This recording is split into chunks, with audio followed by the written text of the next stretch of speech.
देख सकते हैं जो मुलजिम है सना यूसुफ के कत्ल के हवाले से जो मुलजिम है उसको ये आप देख सकते हैं सख्त सिक्योरिटी हिसार में अदालत पहुंचाया गया है। मनाजिर आप देख सकते हैं। अस्सलाम वालेकुम वरहमतुल्लाहि वबरकातुहू। आप देख रहे हैं हमारा प्रोग्राम इब्बू हिमी जी। जनाब, वीडियो का आगाज इसी दुआ और उम्मीद के साथ कि आप तमाम लोग जहां कहीं भी हों खैर आफियत से हों, अपने प्यारों के साथ अपने घरों में खुशबाई जिंदगी गुजार रहे हों। जी, आज हम बात करेंगे सना यूसुफ के कातिल के बारे में जिसका नाम उमर हयात उर्फ काका है। इतना संग दिल बेगैरत और सफाक निकला उमर हयात उर्फ काका की पूरी स्टोरी के वो कहाँ का रहने वाला है, वो किस फैमिली से बिलोंग करता है, उसके वालिदैन क्या करते हैं और वो क्या करता था। मुकम्मल बायोडाटा उसका हम आपके साथ शेयर करेंगे। और आज सना के कातिल को अदालत में पेश किया गया तो उसने क्या एतराफ जुर्म किया, इस वीडियो में मुकम्मल तफसील आपके साथ डिस्कस करेंगे। अगर आप हमारे चैनल पर नए हैं प्लीज सब्सक्राइब कर दीजिए, लाइक कर दीजिए, बेल आइकन को लाजमी प्रेस कर दीजिएगा क्योंकि हम लाते हैं हर रोज आपके लिए हर नई खबर।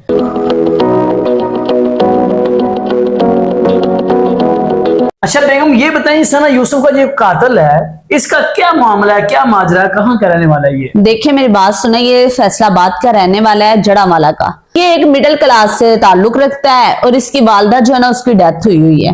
और इसके वाला साहब इतने बीमार हैं, इतने बीमार है इसी की हरकतों की वजह से, उम्र की हरकतों की वजह से, क्योंकि ये ना तो अपने वालिदैन की बात सुनता है ना ये उनकी बात मानता था। सारा दिन जो है ना वो सोशल मीडिया को यूज करता था, हैंड फ्री लगाकर जो है ना वो सारा दिन सारी रात जो है ना वो टिकटॉक्स बनाता था, सोशल मीडिया को यूज करता था।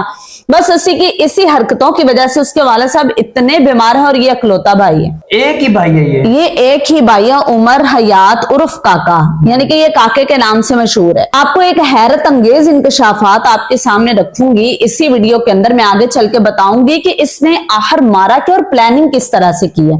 और ये उमर हयात के बारे में आज हम बात करेंगे स्पेशल कि ये उमर हयात जो है ना ये चाहता था, जिस तरह से सना जो थी ना वो खूबसूरत भी थी, वो चित्राली भी थी, उसका उठना बैठना यानी कि वो थोड़ी फेमस भी हो गई थी। तो ये मिडिल क्लास से था और ये चाहता था कि मैं भी इसके साथ बैठकर ना इसके साथ मिलूं, इसको जो अपने जाल में फंसाकर मैं भी थोड़ी सी शोहरत पा लूं। ठीक है, जिस तरह आम लड़के करते हैं कि वेले बैठे बिठाए हमें सारा कुछ मिल जाए, कुछ करना तो हाँ, तो अपनी शॉप जो है ना वो मैं चमका लूं। तो इसका भी यही इरादा था। इसने उसको जो है ना वो ब्लैकमेल करना शुरू किया। पहले उसको जो है ना वो उसके पीछे लगा रहा कि तुम मेरे से दोस्ती करो। वो एक खानदानी बच्ची थी, उसने अपने वालिदैन की इज्जत का ख्याल किया, अपनी इज्जत का ख्याल किया। अभी तो वो जवानी चढ़ रही थी, अभी तो कम एज है, अभी तो सोच भी नहीं। और वो डॉक्टर बनना चाहती थी और वो पता नहीं क्या कुछ बनना चाह रही थी, अपनी जिंदगी में आगे बढ़ना चाह रही थी। बजाय इसके कि वो बेचारी जिंदगी में कुछ सुख और सांसें ले, तो इसने जो है ना बेगैरत ने आकर ये काम किया। ये शैतान दाखिल हो गया दरमियान। अब इसको ये नहीं पता कि इसकी शक्ल देखें, किसी की शक्ल पे तबसरा नहीं करना चाहिए, लेकिन यहाँ पे मैं करने पे मजबूर हो गई हूँ। इसकी शक्ल देखें, क्या वो लड़की उससे बात कर, मेरा ख्याल बात भी करना गवारा। मैं कहती हूँ कि इससे देखें कि इसकी शक्ल, और मैं कहती हूँ शक्ल से पहले से इसको अपने, मैं कहती हूँ खौफ आ रहा है इसकी शक्ल को देखकर। अब तो क्योंकि ये कातिल है ना इसलिए, लेकिन कोई इस तरह की खूबसूरत लड़की, पढ़ी लिखी, अच्छे खानदान से, और वो सना जो है ना वो अकलौती बेटी थी अपने वालिदैन की। ये कितना, ये तो इसकी तो जान छोड़े ना। अब देखें असल जो बात है ना वो सना देखें कि उसकी वालदा जो है वो कितना तड़प रही है। उसकी अकलौती ये बेटी थी और बड़ी बेटी थी 17 साल की, और इसका भाई अभी 15 साल का है और वो भी एग्जाम दे रहा था, तो वो बेचारा घर पे नहीं था। इसने क्या किया, सारी प्लानिंग की है कि इसके बर्थडे पर जो है ना इसने डॉलर्स का एक गुलदस्ता जो है ना वो तैयार किया था, पैसे लोगों से मांग के ना। इसने अपना आप दिखाना चाहा कि मेरा भी स्टैंडर्ड बड़ा है, मैं भी बड़ी शय हूँ, जैसे आजकल लड़के करते हैं। यानी कि इसे आकर यहाँ पे आया वो इस्लामाबाद के अंदर और उसको वो देना चाहा, और उस दिन उसकी मुलाकात ना हुई और फिर ये 24 घंटे उनके घर के बाहर खड़ा रहा।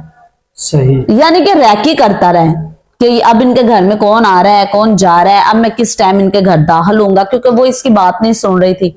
वो इसको हर वक्त रिजेक्ट कर रही थी, ये तो सबको पता है। अब जब ये इस्लामाबाद के अंदर आया, एक तो इसने ये प्लानिंग की थी कि एक इसने फ्लैट लिया रेंट पे, अच्छा। एक होटल बुक करवाता है, फ्लैट लेता है और इसको ये शो करवाना चाह रहा था सना को कि मैं भी बहुत मालदार हूं, देखो मैंने एक फ्लैट खरीदा हुआ है। अच्छा। अब जो है ना मेरे साथ चलो, लिहाजा मैं आपको वो फ्लैट दिखाता हूँ। या उसको जो है ना वो कहते हैं कि उसको करने की कोशिश कर रहा था, पंप कर रहा था या उसको फोर्स कर रहा था या उसको ये दिला रहा था, अपना दिखा रहा था कि ये मेरे पीछे लग जाए। लेकिन वो बच्ची ने एक बात नहीं सुनी। सही। अब जब इसकी बात नहीं ना सुनी तो वो इसकी वालदा ने मार्केट जाना था सना की, वो निकली है ना तो ये देख रहा था। इसने कहा ये अकेली है अब घर में, और इसने दरवाजा नॉक किया है।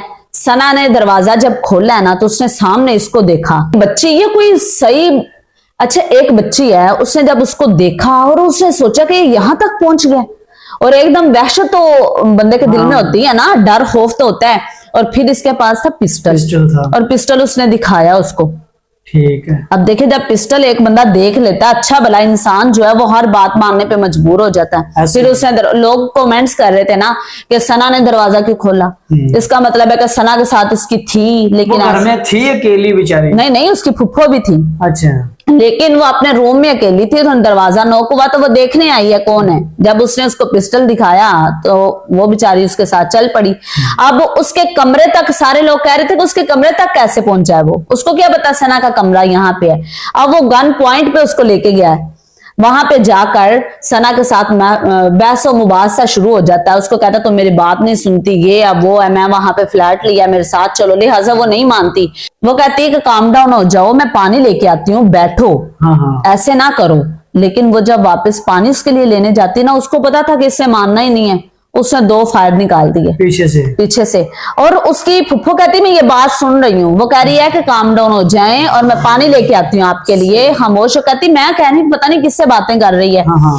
अभी वो उसकी फुफ्फो कहती जब वो एकदम से पटाखे की जिस तरह आवाज आती है ना, आवाज आई तो मैं भाग के उसके रूम में गई हूँ ना, तो उसकी फुफ्फो कहती उससे मेरे भी जो है ना वो कन पट्टी पे पिस्टल रख दिया। इसलिए रखा कि तुम जो है ना वो शोर ना मचाओ और मुझे मैं यहाँ से भाग जाऊं। सना जैसे गिरी है ना, उससे मोबाइल पकड़ा है, उसका मोबाइल पकड़ के भाग गए।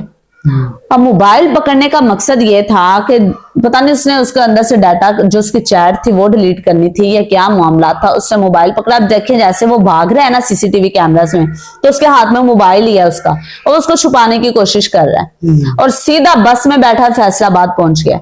उसने कहा अब किसी को क्या पता चलना है, आम से लोकल एरिया में रहता है, आम गली मोहल्ले में रहने वाला है, लेकिन उनके गली मोहल्ले में कहने वाले को यही है कि इंटरव्यूज आ रहे हैं लोगों के कि ये जो लड़का है ना, हम नहीं देखा कि इसने कभी कोई ऐसी हरकत, हम तो सोच भी नहीं सकते थे। हालांकि हमने जब ये सुना है ना तो हम हैरान हो गए कि इसने ऐसा काम कर दिया। असल में इश्क मशूकी का जो फंदा है ना, ये पता नहीं चलता कब बंदे के सर पे आ जाए, कब आ जाता है, और इसने इतना बड़ा कदम उठा दिया।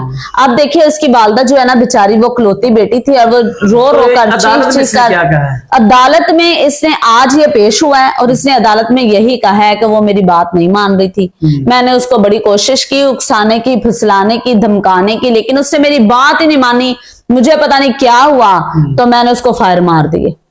मतलब कि मुझे पता नहीं क्या हुआ, दिमाग खराब हो गया, आम जो अल्फाज बोले जाते हैं। अब जो 10 दिन का रिमांड और दिया गया, फिर इसको पेश किया जाएगा, फिर पता चलेगा कि ये मजीद और क्या इसने उगलना है। क्या दिया जो था सिंपल था, कोई उसकी पीछे कहानी नहीं थी। उसको खत्म कर दिया, फांसी दें, उसको फांसी दे देनी चाहिए, मार दिया जाएगा, ये हो जाएगा, वो हो जाएगा। देखें इस पाकिस्तान के अंदर, हमारे पाकिस्तान के अंदर तारीख पे तारीख ही तो मिलती है, और क्या मिलना है। हो सकता है कि वो मिडिल क्लास है, ये थोड़ा स्ट्रॉन्ग फैमिली है, और इतनी सोशल मीडिया पे बात फैली हुई है तो इस वजह से इसको सजाए मौत हो भी जाए। और ये इसका था बायोडाटा माशाल्लाह से कि एक मिडिल क्लास से अपनी हालत देखो और इसके वालिदैन का हालत देखो, और 2-3 कौन सी है, और 2-3 मरले का घर है। चलो ये तो अल्लाह की देन है, लेकिन अपनी औकात देके इंसान को चलना चाहिए ना कि मैं किसको हाथ डाल रहा हूँ।